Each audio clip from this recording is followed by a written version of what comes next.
Hey, so I just shot a 10-minute video and just realized that for whatever reason the audio wasn't working, so the audio didn't record when I was uploading it to the editor on my computer, so got to reshoot it. That's pretty fucking annoying, but anyway, I wanted to make this really quickly just to sort of re-emphasize, maybe clarify, revisit some points I made yesterday, and really the essence because yesterday was a pretty long, pretty drawn out video. I just wanted to make this more briefly, but the main point I wanted to make yesterday was just to forge your own path. Don't ascribe value to your life based on what movements or what groups or organizations or whatever that you're a part of.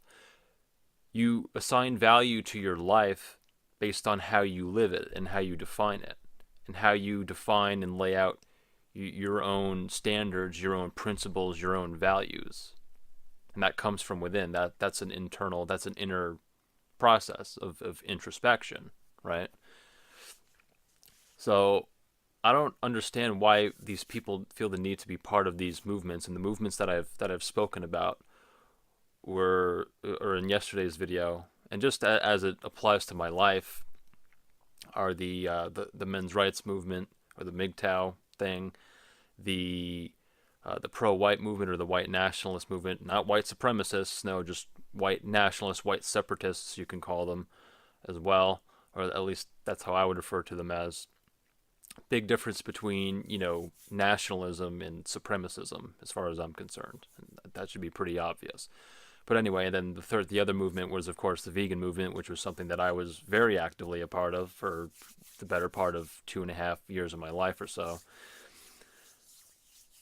And the point the point I wanted to make is that these movements get, you could say, get infiltrated or whatever, but they get subverted, they get misled, misdirected, and a lot of well-meaning people in these movements, and I don't doubt that one bit. That the probably the bulk of the people in these movements probably have, are sincere and whatever, and think that what they're doing and what they're a part of is really a great, wonderful, cool thing, impactful thing.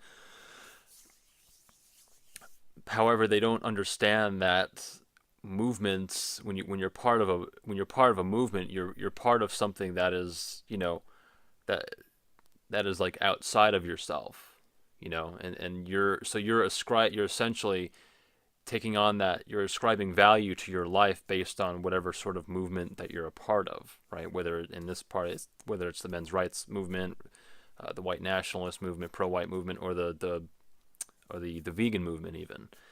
And what I've come to realize is that a lot of times people in these movements, they'll become very sort of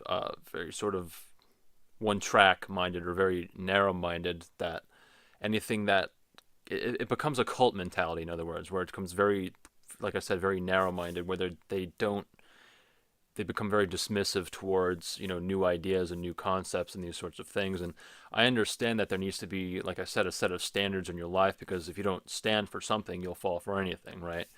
But for me, it's about striking that balance between having a healthy skepticism, ask questions, but at the same time have a healthy curiosity, a healthy open-mindedness to learn things, because that's one thing that's constant, is change, and learning is a big part of that change. And that process of self-discipline and introspection is really something that needs to be kept on top of, for it to really be effective in your life. And a lot of people, they're not taught that, certainly not in the education system, or the dead education system, as I call it, because it's really just teaching young people how to be obedient, slaves, obedient cogs in this big, machine, this big meat grinder of society. And just be a good little boy, be a good little girl, go to job, get a job, pay your taxes, do as you're told, don't ask any big questions, don't cause a stir, don't cause controversy. That's another thing. People are afraid of controversy because, I don't know, you can call it being pussified or whatever, but to preserve freedom of speech, you need to address these controversial type of issues, which I touched on yesterday, and it caused a a little bit of a stir. I don't have a huge audience, but whatever. It's important to address these controversial type of subjects and views and perspectives and these sorts of things, because again, that's how you preserve freedom of speech. Freedom of speech is the most fundamental fucking part of any semblance of a free society. If you take away the ability of individuals in a society to express themselves freely, to express their ideas, their concepts, no, that doesn't mean make threats and be threatening and have supremacist, oppressive sort of ideas getting put out there.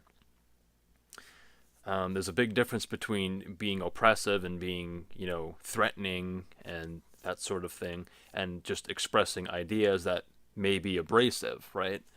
Or controversial, as it's often called. So people shun controversy because they don't want the boat to be rocked in their day-to-day lives. And the end result of that is we just degrade and spiral downward into a worse and progressively more worse situation, where we're having more rights stripped away and more liberties, basic just fundamental human dignities taken away. And that's really clearly seen in parts of the world, like especially in like some parts of the world in Europe. I know, for instance, they have, and even Canada, they have these what's called hate speech laws. And in the United States, there's nothing legislated, because we have that pesky Bill of Rights that says, that's largely just disregarded anyway in the court systems. However, it would the establishment in the United States has to be more tactful with how they go about things because of the Bill of Rights, because Americans are very, or I wouldn't say very, but they tend to be more kind of, adamant, and they're also armed in America. So in the United States, the citizenry here are armed, which they're really not anywhere else in the world. So that's another reason why I think that the United States is really the last bastion of any semblance of freedom. And again, it's not free. It's far from free. However, it's the last bastion of any semblance of freedom on the planet right now, as far as I see it, as far as I can tell. So it's really important. I'll kind of wrap it up here to make this more brief, but it's really, really important to not shy away from controversy. Like I said, even if you don't agree, you don't see eye to eye with people, you can still have like a civil discourse. You can still be civilized and cordial with people and express ideas in a reasonable fucking way. You can have passion. Yeah, there's going to be some abrasiveness and here and there. It's just kind of how it is. It's just in that sort of public political discourse, if you will. But how I get by is really again, politics is really kind of a bore to me, and it's more of an irritation to me than anything else, because it's just really simple. It's, you could say that's the golden rule, right? Do unto others as you have them do unto you. Essentially, my freedom ends where someone else's begins. Like just total freedom of association, right? As long as none of your actions or your behavior is threatening or is infringing upon, the rights and the liberties and the freedom of another individual, of your neighbor, then there shouldn't be any fucking problem with what you're doing. But we don't live in a world like that. We just live in a world that's just completely retarded and degenerate and disgusting and just spiraling downward, continuing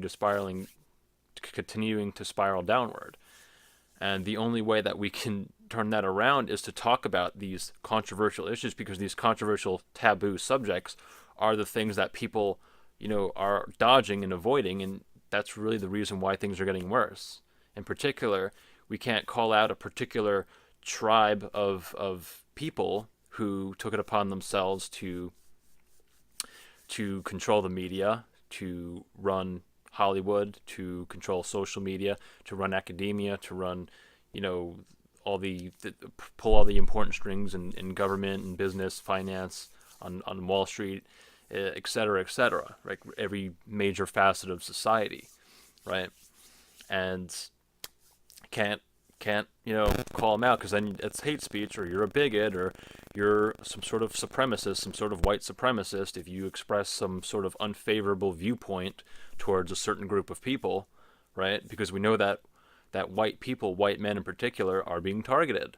Okay, you can see that in the public discourse, in the academic discourse, and in the larger, social, political discourse, where, you know, things are things are getting pretty dodgy. It's quite clear that there is a concerted effort and a concerted agenda to destabilize Western cultures. When you say Western cultures, you're saying white cultures, white countries, white societies, right? So that's another thing that people don't want to talk about. They'll say, "Oh, the West is the best." It's like, well, which racial demographic of people is responsible for constructing Western civilization? It's the white Europeans. Okay, I just don't understand why that's considered racist or bigotry to point at the fucking obvious.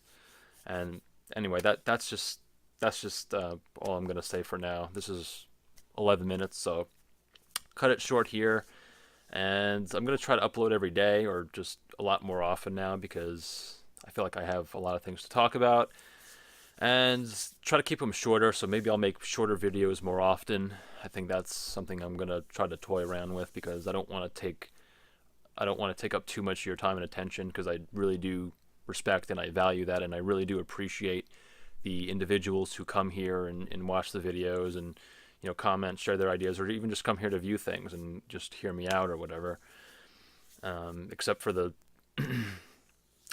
trolls who just come here and try to heckle and fling turds, even though they overwhelmingly don't have content of their own and have no public identity. So fuck the trolls, and thank you to everybody who views and considers my content in a sincere way. So that's all for now. I hope this finds you well, and I'll talk to you real soon. Peace.